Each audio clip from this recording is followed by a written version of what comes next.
What's happening, guys? So when you visualize a rich person in your head, there's probably a few things that you think of. You might think that the person inherited all of their money from their parents, or maybe they got a high-paying job from family connections. Or maybe they won the lottery or got incredibly lucky. I'm rich!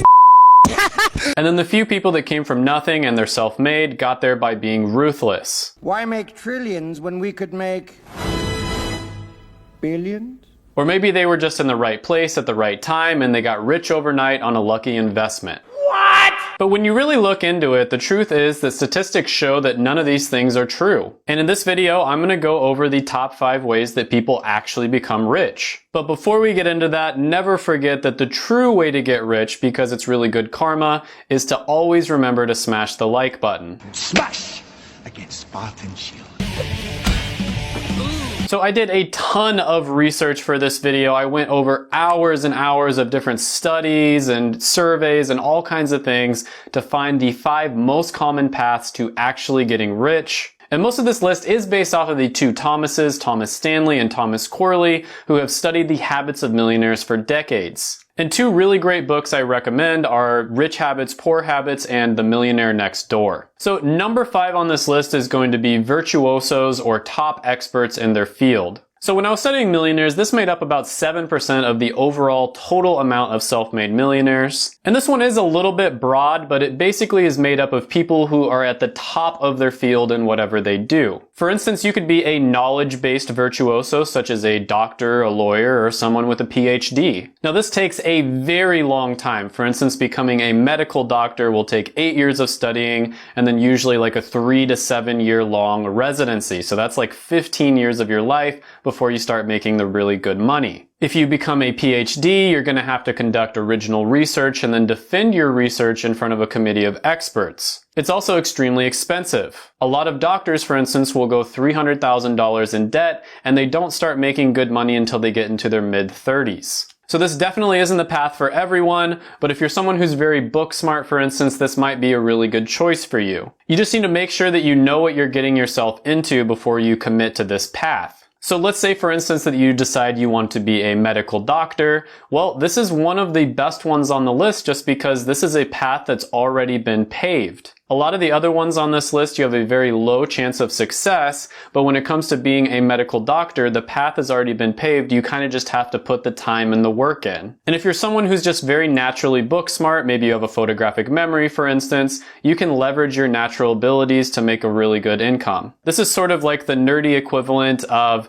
being a professional basketball player if you were born with genetics that are going to make you freakishly athletic and 7 feet tall. It's a tough, expensive, and very long path, but eventually it will lead you to the promised land. Now, the other type of virtuoso that's in this category is more of a skill-based virtuoso. And this is someone who devotes themselves to many years of deliberate practice in order to master a particular skill that a lot of people value. You could say that professional athletes, consultants, and also high-level freelancers could fall under this category. You could also say that authors, artists, or people who are at the top of their field and they write books or manuals on how to get better at whatever they do could fall under this category as well. Basically, anybody that specializes in something that a lot of people are willing to pay good money for. So depending on what you specialize in, this one could take a lot less time than the knowledge-based virtuoso takes because you don't have to go through, 15 years of med school in order to start making money. But on the other hand, it's a lot harder to prove yourself and you don't have the same credentials that you would get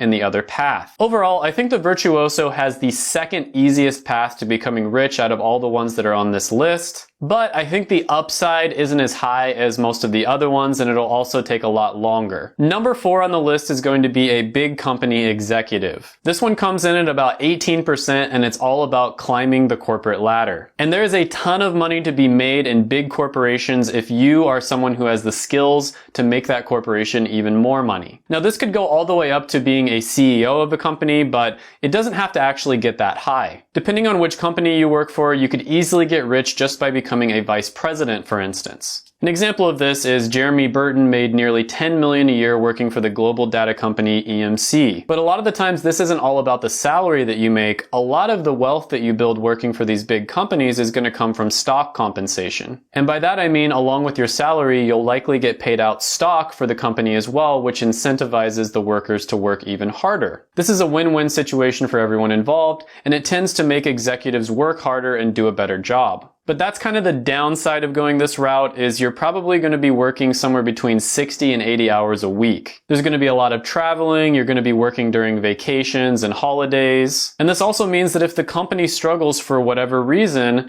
you are also going to struggle. There's also a lot of politics involved in a position like this. Everybody's going to try to climb up the ladder and get to those high positions. So they're going to want to take credit when things go well, and they're going to want to blame others when things go wrong. You also have to spend a considerable amount of time and effort networking with other people who are in your field. Now, in order to stand out in a big company like this, you want to establish yourself as an expert in something. Whatever you're an expert in, you want that to be a very important thing that a lot of people need. You want to become the person that whenever they have a problem with that particular thing, they always come to you and you always have the answer. If you do this, you're going to be completely invaluable to your company. They'll never fire you, and chances are other companies will probably fight for you as well. Now, on average, this path takes an average of about 22 years to get a net worth of around 3.4 million. That's pretty solid, and it would lead to you being able to retire in your 40s. Overall, I'd say this is probably the second hardest path in order to become wealthy, but I think it's a really good option for certain types of people. Now, you can work for a really big established company. That's probably the best choice, but if you want to, you can also try to work for a startup. That way there's more risk involved, but also chances are there's more reward because they're going to give you more stock equity in the company,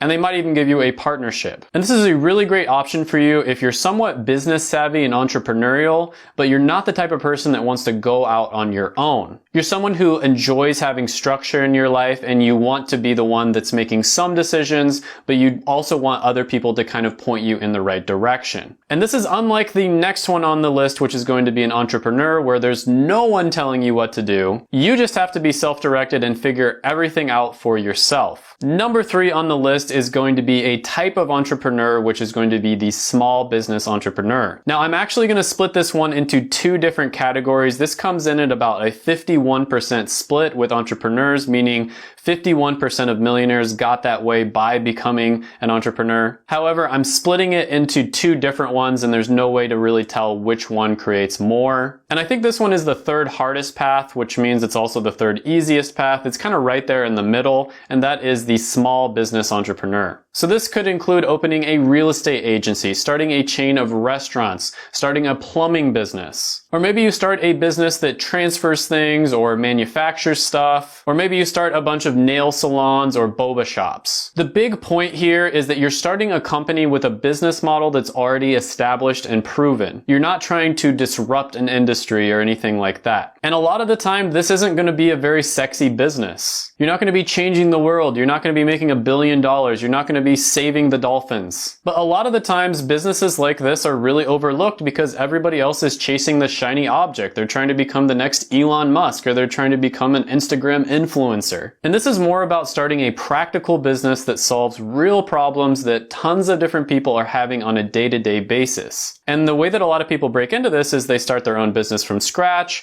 they get a loan in order to start the business, or they buy an existing business. And I think a really great example of this is one of my favorite fast food restaurants, which is In-N-Out. It started off as a small business, just one single shop in Irvine, California, and now it's expanded all across the West Coast. Now, most of the time, small businesses like this are not going to become multi-billion-dollar companies like In-N-Out did, but there's a really good chance that they can become multi-million-dollar companies. Number 2 on the list is going to be the other type of entrepreneur, and again, I'm splitting this into 2, but this comes in at about 51% of total millionaires. This is the second type, which is the dreamer entrepreneur. Now, generally speaking, they're going to have a smaller chance of success than the one we just talked about, but on the other hand, their upside is much higher. If you follow this route, you could potentially make tens, if not hundreds of millions of dollars early on in life. But like I said, the chances of success are very low, and even the internet's favorite business icon and meme lord had this to say about starting a business. Starting a company is like eating glass and staring into the abyss. This is without a doubt the most difficult way of getting rich, but it also has the highest upside. This combined with the small business entrepreneur did come in at about 51% of all millionaires on the list,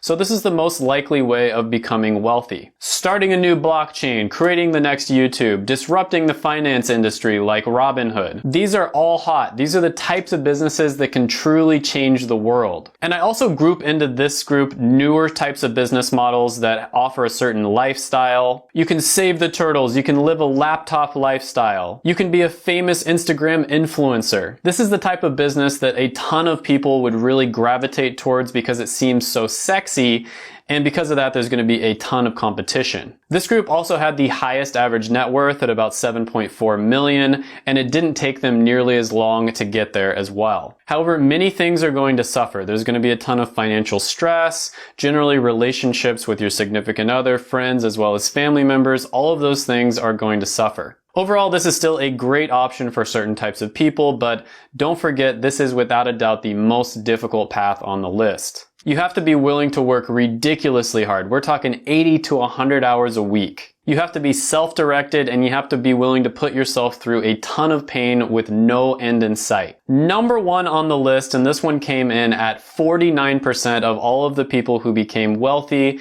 is the saver investor. Now, this one is my favorite one on the entire list because it's not only the easiest one, but it's also the most flexible. And what I mean by that is it's very flexible because it can be paired with any of the other ones on this list. You can become a doctor, a lawyer, and also be a saver investor. You can become a vice president of a company and also be a saver investor. You can also start a small business or a super hot business and at the same time save and invest on the side. And really, there's no excuse to not be in this category because it's the most common path to wealth, it's really easy, and it doesn't limit what you can do in any way. But I recommend diversifying your money across the entire market and not just investing in whatever the hottest stock is. If you open a Roth IRA at 18 years old, for instance, you invest $500 a month. By the time you retire, you're going to have over $3 million.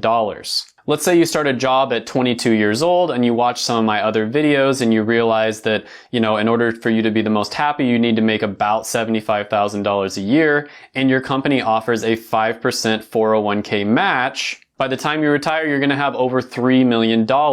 You can also go the path of getting a bunch of rental properties, or you can diversify your money across the entire market using index funds, which is my favorite way of investing. And if you do that, you'll probably retire with over 10 million. And there's so many stories out there of janitors and secretaries getting rich from investing even though they had a low income. And the best thing about this one is literally anyone can do it. It doesn't matter what kind of background you come from or what kind of job you have. It doesn't matter if you're an entrepreneur or maybe you're just kind of a chill, relaxed person that wants to have a 9-to-5 and then come home and do whatever you want. It really doesn't matter. Anyone can build wealth by investing properly. I think you can probably tell that this one is my personal favorite on the list, but go ahead and check out my other videos right here. I made them just for you. Smash the like button, hit the subscribe button, ring the little notification bell, and then comment down below any thoughts on this video or ideas for other videos.